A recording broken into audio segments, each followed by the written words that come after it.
So it is possible, but people shouldn't have to work that hard. I think they need to bring down regulations. We need to bring industries here. We're becoming like California. The difference between us and California is California has industries, jobs. They make more money than CD7. CD7 is a very poor district. And we need to bring some industries in so that people can make more money. Our houses are still cheaper here in Tucson and southern Arizona than they are in California. And I would like to keep them there. I would like to bring some industries here and bring up the money so that kids can afford to buy housing. Can I follow up and ask you, how specifically would you bring more jobs to CD7? Well, you know, it's actually pretty simple. I would go over to Phoenix, I would come here to Phoenix, and I'd talk to some of the industries that just moved in here and ask them why did they choose Phoenix over Tucson. I'm sure they would give me the reason why they chose Phoenix over Tucson, and then I'd suggest that we do something in Tucson to attract jobs there, big industries, so that our kids aren't running to Phoenix or other states to work, because they're packing up and leaving state to go somewhere else, and you can't blame them. So. Ms. Grijalva, you want 30 seconds on that? We have a lot of federal positions in CD7 that were cut, a lot of them in the VA, and those cuts impacted directly mostly veterans and the services for veterans. So when you look at the kind of cuts that are part of this big, beautiful bill that I hope you've had an opportunity to look. Private industry, that we're not going to grow our community by giving everyone a government job. We need private industry to fund the government jobs. We need to have a balance here. So, well, I want to ask one question also on affordability. The last number I saw was that about 17% of residents in CD7 live below the poverty line.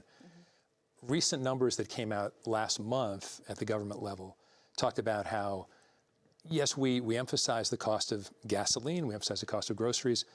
It's difficult for a lot of people. But one of the highest costs that gets talked about a little bit, maybe not as much as we would think, is cost of health care. And if you don't have employer-provided health care, it's very difficult to afford that. So to be very specific with both of you, as much as you can be, Ms. Grijalva, 2 minutes on that, either things you've tried to do or things that, again, your district really needs this even more than any other district in a lot of areas of the state. What can you do to bring healthcare costs down? I voted for the extension of the ACA assistance to give us some more time to try to come up with a comprehensive fix. I do believe that Medicare for All is an option that we have to look at. I believe in universal health care. I don't think that anyone should be in debt and because of, you know, a medical situation, an emergency, but I also want people to go to the doctor on a regular basis. So they don't come to, the first time they come to the emergency room, they have stage 4 cancer or something that is really significantly pronounced when we could have addressed it sooner with preventative care. So comprehensive, that is so important. And one of the main reasons why people are maybe choosing other options, because when you look at the cuts of the big, beautiful bill, we're looking at St. Mary's, a main hospital in the middle of Tucson, is considering closure after November, because we've seen some cuts, but coincidentally, the main cuts to healthcare come after the midterms. And we will have cuts in access, Medicare, and Medicaid. And those will be devastating for our communities. Mr. Butierez, what do we do about healthcare costs? Is that something you'd like to see the private sector do more? Because, I mean, the fact is that my son-in-law got their access cut. As a matter of fact, what happened is they cut everybody file again, which took, I mean, it was 3 months when she finally called us because my son-in-law is dying of cancer and it's really bad, it's spreading. So she said that they're just not answering me. I filled it out because they cut everyone off to get rid of the fraud, which Arizona's had they believe it's 2.5 million in fraud here in Arizona, largest in our nation's history. So I understand why they wanted to stop it, but it is, as Congresswoman Adelita says, it is a problem. We need to fund those. Fortunately for me, I had some connections. I made some phone calls, and Andy Biggs wound up calling some people, and within 2 days, my daughter had it. But not everybody has those connections. We count on our representatives to step up and help us with those. Can I follow up? About 300,000 Arizonans are at risk of losing their health care. 1 in 5 children are going to lose Medicaid. I think that when we look at what is being taken away, it is from the people that are the most vulnerable, the ones that need the most services. And it shouldn't take calling up another member of Congress to try to pull strings. Those services should be to everybody that would qualify. And that's what I fundamentally believe. I think that we have to protect health care. That is one of the basics, it's just basic needs. And we shouldn't have to go into debt. We shouldn't have to stay at a job that doesn't pay us enough of a livable wage because they might have health care. And I think that is really just a quality of life issue that we need to rely on. Homelessness is visible in Tucson and across the district. What do you believe should be done at the federal level to combat that? And what do you believe needs to be done differently that may already be done? Mr. Butierez. Well, I had a program set up that I pushed. I've been at this for a very long time. First time Congresswoman Adelita ever met me was over the homelessness. I was trying to do something. I had a program that was lined out, and then someone told me the other day, apparently Pima County has the exact same program I was trying to do. It's called the DTAP. It's Drug Treatment Alternative to Prison. It's exactly like my program where they have an absolute choice whether they go to prison or they go to treatment. And in the DTAP, they work while they're in the program, which helps give them their self-esteem. It's a very successful program. It started in 2010. It's still there, but they're not using it, and I don't know why. I mean, they're using it, they just haven't expanded it. So on the just to follow up with that, on the federal level, what do you think should be done? You think they should take over that program, or can you explain more? I think the Fed should step in and fund these programs. I think they should put some regulations on them, not just keep throwing them money, because what I'm seeing happening with this homeless crisis, they spend thousands of dollars for these people to go into these treatment facilities that are all over the place. And they spend one night there. They've spent thousands of dollars for that one night. Then they leave. And this is just a revolving door. We need something that protects the taxpayers from squandering money and something that is successful. So I believe the Fed should continue to fund these kind of programs, but I think there should be oversight on them because I think they're being abused. Ms. Grijalva. Our federal government should fund local solutions to local problems. And when you look at what, for example, the city of Tucson is doing in regards to homelessness, repeat homelessness after services have been provided is down 28%. Those are significant numbers. When you look at people leaving permanent supportive housing like Section 8 and 98% of those people going into permanent housing, those are successful.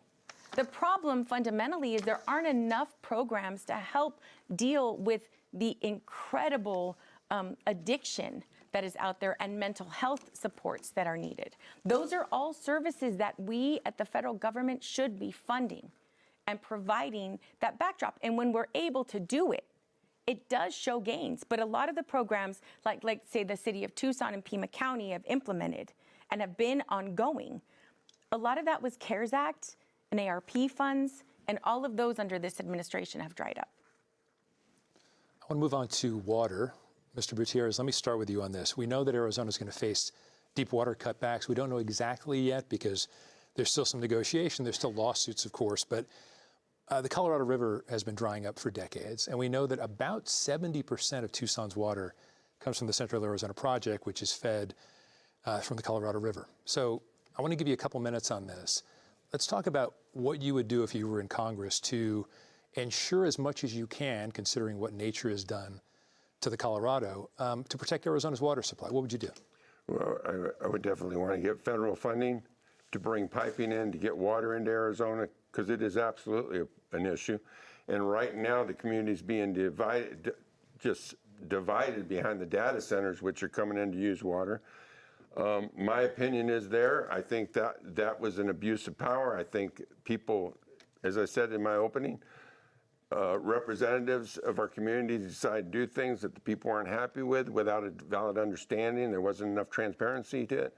And I think if companies are going to come in, and like I said before, we need industries, I think they should have been held to the fire and said, you got to first bring in your water treatment facility and plant, build that, establish that, and then build your building. Because now they're building their building and they haven't done the treatment plant, which is going to use up our water, which is asinine.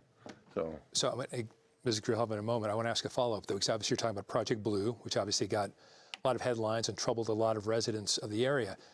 But, and that's certainly part of the question that I asked, but in a bigger picture sense, we're already in a situation where the water is drying up. So are there ideas, you mentioned piping, would you be willing to support more federal spending for new technology, for desalination? Because for Arizona, for a lot of folks, the deserts to survive, we're going to have to make some really, really big changes. Well, I would absolutely support that, but I'm a businessman. And as a businessman, I would demand that these companies that have already promised to build the water treatment plants, I would demand that they build them before, because they're going to race to get these done. They're going to use their own money, not our money, to do it, and then they can build their projects. Okay. But that's my business mind. Ms. Grijalva, big picture, certainly you can talk about data centers if you'd like as well, but big picture, you know, Arizona can't hold out anymore, and we hear some numbers specifically with Phoenix, and it doesn't apply to Tucson specifically, that we're using the same amount of water we used in the 1950s because of technological advances and whatnot, and yet the Colorado's not going to magically be full again. No. So give us your thoughts on that for a couple of minutes. I mean, it really truly is about climate change and how hot we are. And we have the upper and lower basin fight.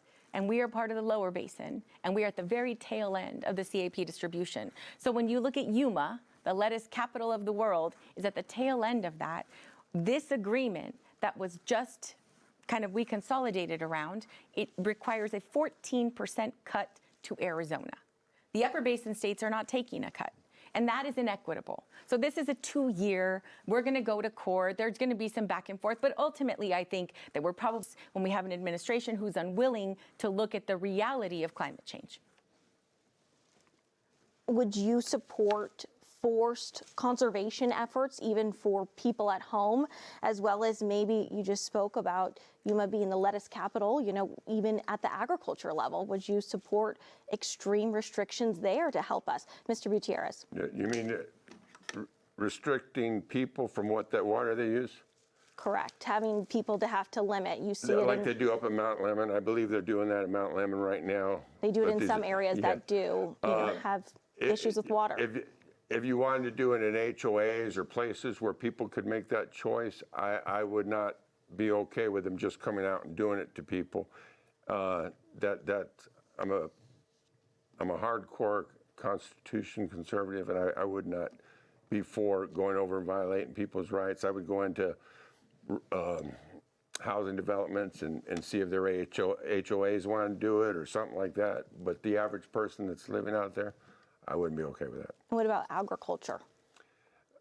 To put a thumb on them? Working with farmers and things like that. I wouldn't be all right with that either. No. We've done our part. We're not using more water than we did in the 1950s. So locally, we are conserving. We're using stormwater. We're using all of these other avenues. We're using, cleaned wastewater and recycled water and reclaimed water in every little space that we can. And our farmers, respectfully, are doing more with less every single year. It really is the upper basin that needs to do their part as well. Take a lesson from what we're doing here. We are conserving. We're doing everything we possibly can, and I think that we need to share what we're learning here and how we're conserving, because using the same amount of water as the 1950s with 750,000 more homes, that's incredibly impressive. And that's something that we have to take pride in and share it with other people. But Arizona cannot continue to take the brunt of all the cuts of CAP allocation. You know what, I'd like to say Sure, something. 30 seconds, yeah. Just remind me of something else. I do have a friend up in Yuma who's working with the farmers right now that's come out with an invention that uses less land and less water to water and treat the vegetation, and he has been building these projects with the farmers in Yuma. Okay. So. Mr. Gutierrez, because you mentioned data centers, and I don't know if you were looking at our questions. I don't think you were. Let me ask you to start with data centers. Should there be, we've seen some backlash, not just in Tucson, but other communities in Arizona, where folks are saying, we're not sure we want these. Should there be strict federal standards for data centers, or would you like to leave it up to local governments? I think it should be up to the local governments. I think the feds should stay out of it. But I think the feds are very involved in this, and they're bringing it in because the people aren't having their say in it, and that I have a problem with.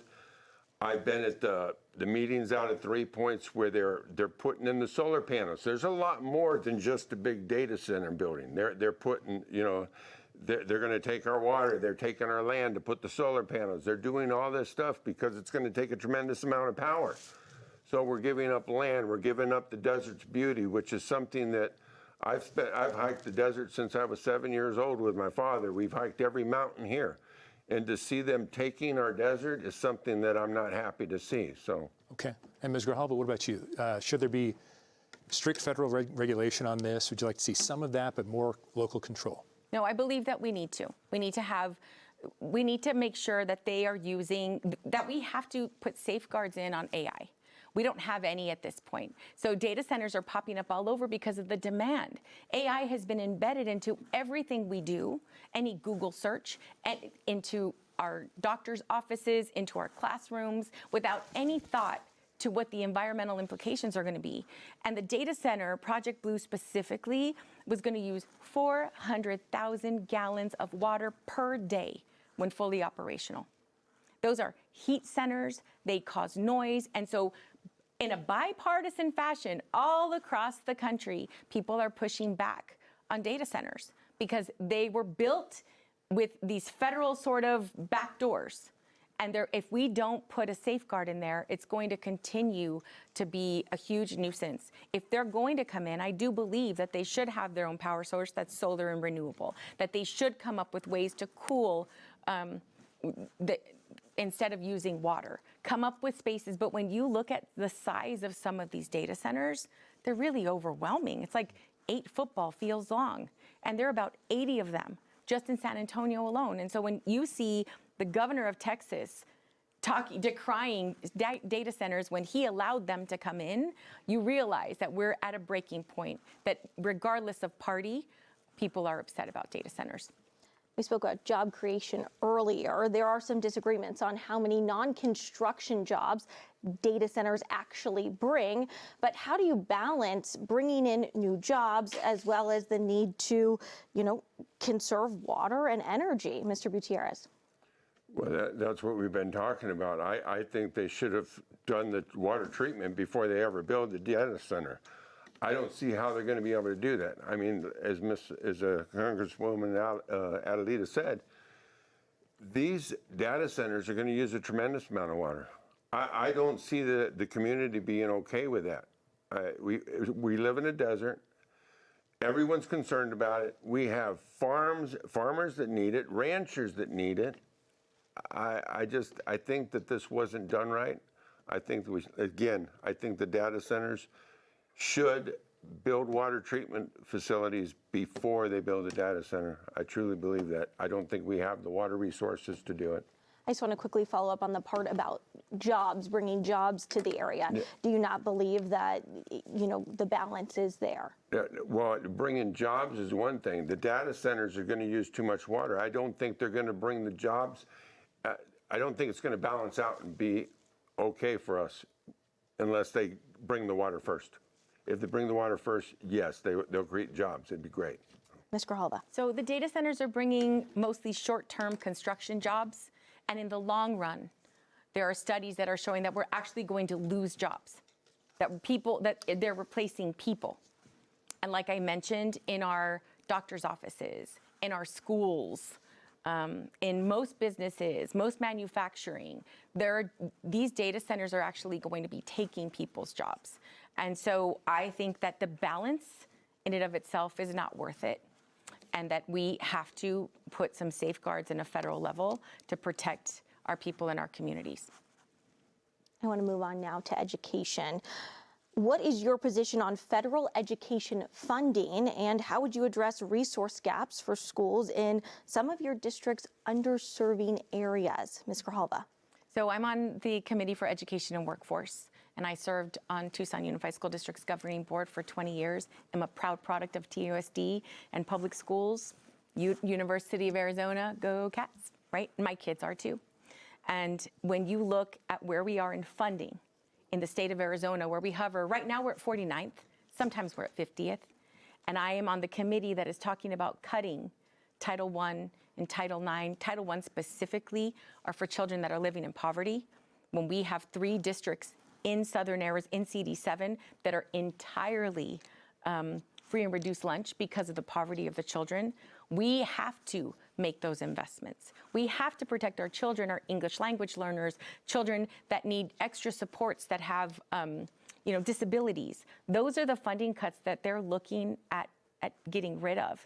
And when you're pitting higher education, institutions of higher education, with this misnomer of DEI programs, when they're really programs that support people of color, women, people with disabilities, and having some sort of litmus test whether they get funding or not, that's fundamentally a problem. And so I believe strongly that not only do we have to fully fund those programs, but we also have to reestablish the Department of Education, because under this administration, it has been totally gutted. What would you do specifically to fight for funding for education? Oh, so I've put in several and signed on to several pieces of legislation. One of them is the Right to Read Act that gives money specifically to libraries and middle school teachers. But we have to bring up the base salary for teachers and provide infrastructure supports, because right now there is a system that is really archaic when it comes to funding the infrastructure needs of schools. And like in Tucson, same in Phoenix and Douglas, we have some of the oldest schools in the state. And so you can't give the same amount of per pupil funding to repair and increase the infrastructure need, address the infrastructure needs there, without putting more money towards it. Mr. Butierez, what is your position on the federal government's role in local education funding? I supported the defunding the Department of Education. I'm watching our school system is failing. Schools are closing, and the Democrat Party has come out, spent a lot of money to end the ESA. They went for the Proposition 212. They went out to get their signatures. They had more than enough signatures, and then they got challenged because many of the circulators they had out there were felons, couldn't vote, couldn't be circulators. So that went through. I believe that the future of education is going to be ESA. I don't have a problem with the public education still going, but I think there should be competition, period. And I think the ESA program is going to take over the public education. Well, fundamentally, completely disagree with this statement. But when you look at the $1 billion from vouchers going out of our public schools into people using that money for trips to Disneyland, to buy lingerie and Legos without any accountability, the hypocrisy of a party that says that they're talking about getting rid of waste, fraud, and abuse and putting in systems that allow that to happen.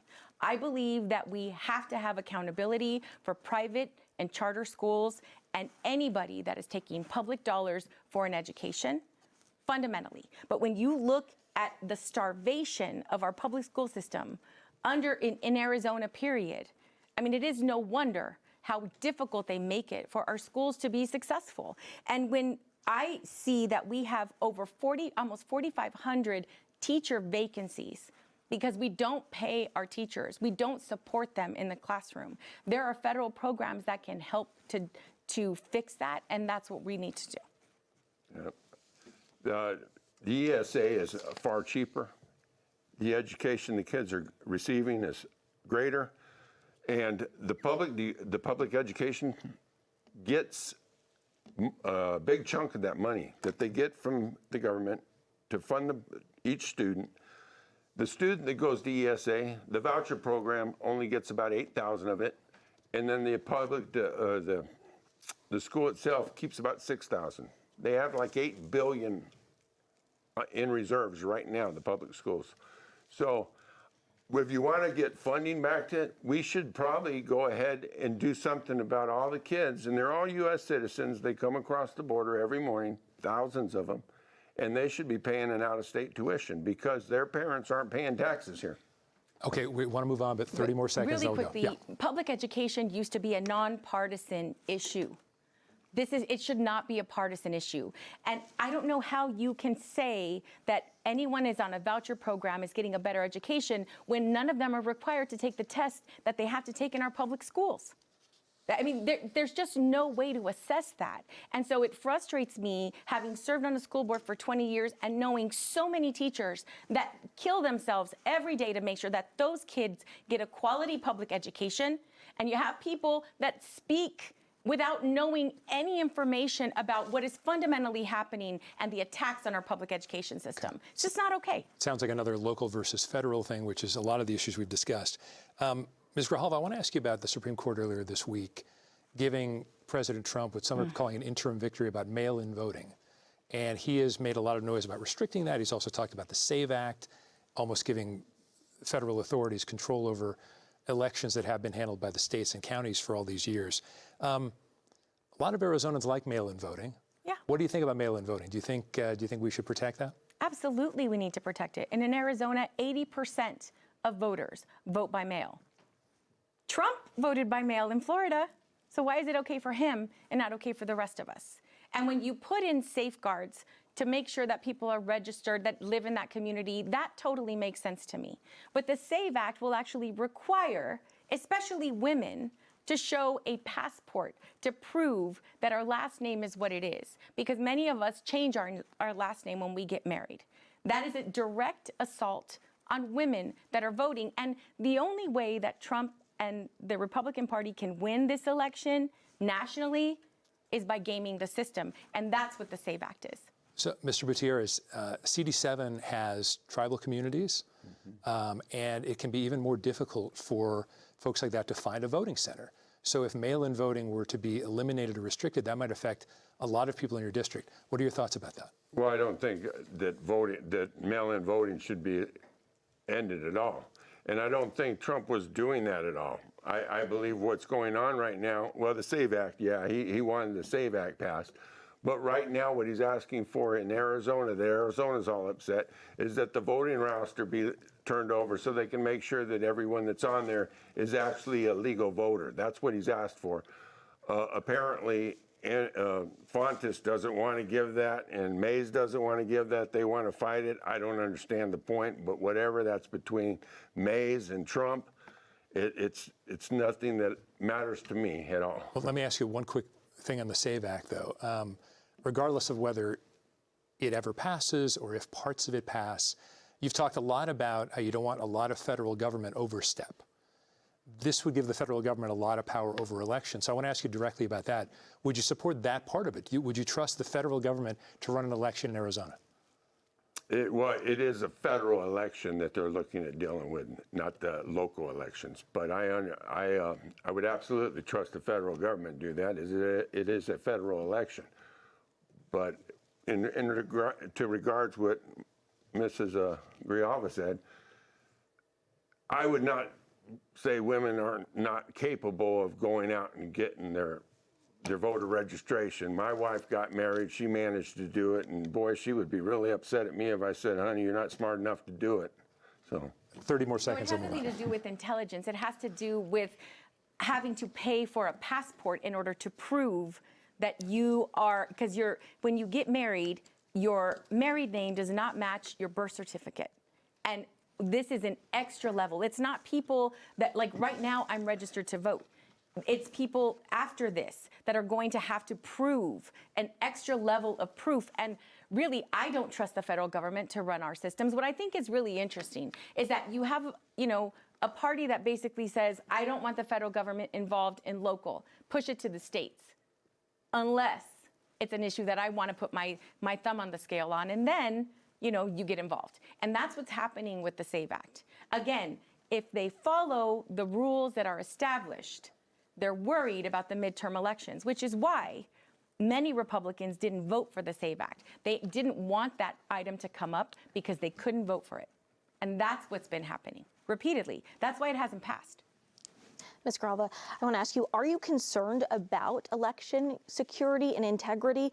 And if so, what aspects?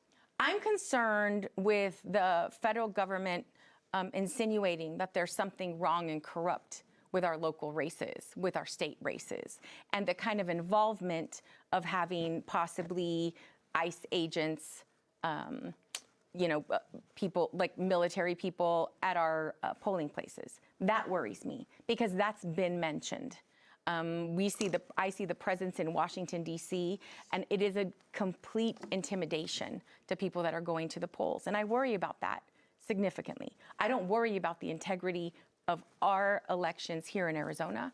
I think that we do a great job, and I think that other states could take a page out of what we're doing here. And Mr. Butierez, how do you feel? Do you have any concerns about election security or the integrity of elections, both here locally and federally? I think it's absolutely funny when one president wins, one man wins the presidency, the one side's upset, someone else wins the presidency, the other side's upset. I think for the integrity of the election, I don't know what the big deal is. Do it. Make everybody happy and stop this people on either side attacking our elections and let people feel confident in our elections. It's that simple.